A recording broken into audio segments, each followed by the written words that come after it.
IRCTC के share के बारे में आप सभी जानते होंगे क्योंकि रिसेंटली उसने बहुत ही अच्छा रिटर्न दिया है। पर आगे का क्या? आगे चलकर वो वापस से वैसे ग्रोथ रिटर्न देगा या फिर वो करेक्शन होकर नीचे चला जाएगा? अगर आईआरसीटीसी का प्राइस बढ़ा तो क्यों बढ़ेगा? बिना आपका टाइम वेस्ट किए आइए जानते हैं इसी बारे में इस वीडियो में।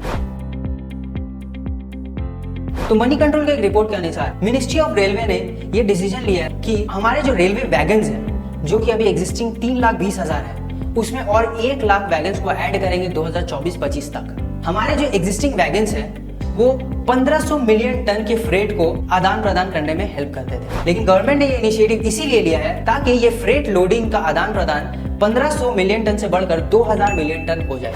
करेंटली हमारा जो रेलवे फ्रेट लोडिंग है वो हमारा नेशनल फ्रेट लोडिंग का सिर्फ 25% ही कंट्रीब्यूटर है, पर गवर्नमेंट उसको बढ़ाकर 45% करने की फिराक में है। तो इसी लक्ष्य को प्राप्त करने के लिए पिछले ही महीने हमारे रेलवे मिनिस्ट्री ने ये डिसाइड किया वो एक्स्ट्रा 60,000 वैगन्स खरीदेंगे और उसका टेंडर इशू किया। तो ये टेंडर्स जिस कंपनी को मिली है वो कंपनीज है Titagarh wagons, Texmaco rail and engineering, Hindustan engineering industries, commercial engineering and body building company and oriental foundation. पर इसमें एक छोटा सा कैच है, 60,000 में से 10,000 जो वैगन्स खरीदी जा रही है ये होगी पूरे एल्यूमिनियम बेस्ड, यानी कि ये एल्यूमिनियम से बनेगी और ये कंपनीज जो है एक्सपर्ट नहीं है एल्यूमिनियम प्रोड्यूस करने में।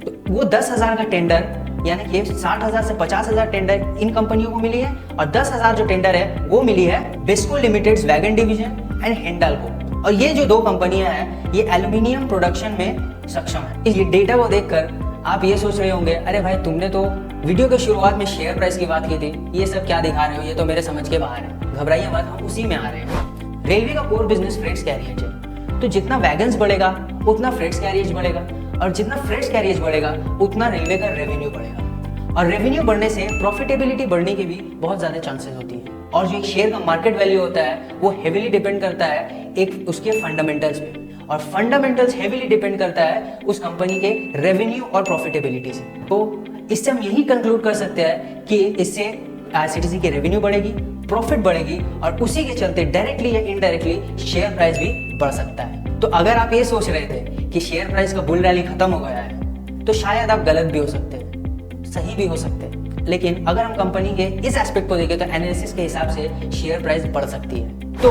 अगर आप एक एग्जिस्टिंग इन्वेस्टर है जिसने आईआरसीटीसी में ऑलरेडी इन्वेस्ट कर दिया है तो एनालिसिस के हिसाब से आपको होल्ड करना चाहिए। और अगर आप नए सिरे से आईआरसीटीसी पे इन्वेस्ट करना चाह रहे हैं तो आप वो भी कर सकते हैं, क्योंकि आईआरसीटीसी एक बहुत ही स्टेबल स्टॉक है और फंडामेंटल के हिसाब से ग्रोथ लाजमी है। हम आपको इस वीडियो में किसी भी तौर से बाय या सेल एडवाइस नहीं कर रहे हैं, ये सिर्फ एक एजुकेशनल पर्पस के लिए है, आप अपना एनालिसिस खुद कर सकते हैं। तो आज के लिए बस इतना ही। अगर आपको हमारा ये वीडियो अच्छा लगा तो लाइक कर देना, तो सब्सक्राइब कीजिए हमारे इस वैसे इन्वेस्ट के चैनल को ताकि रेगुलर बेसिस में आपको फाइनेंशियल अपडेट्स और नॉलेज मिलता रहे।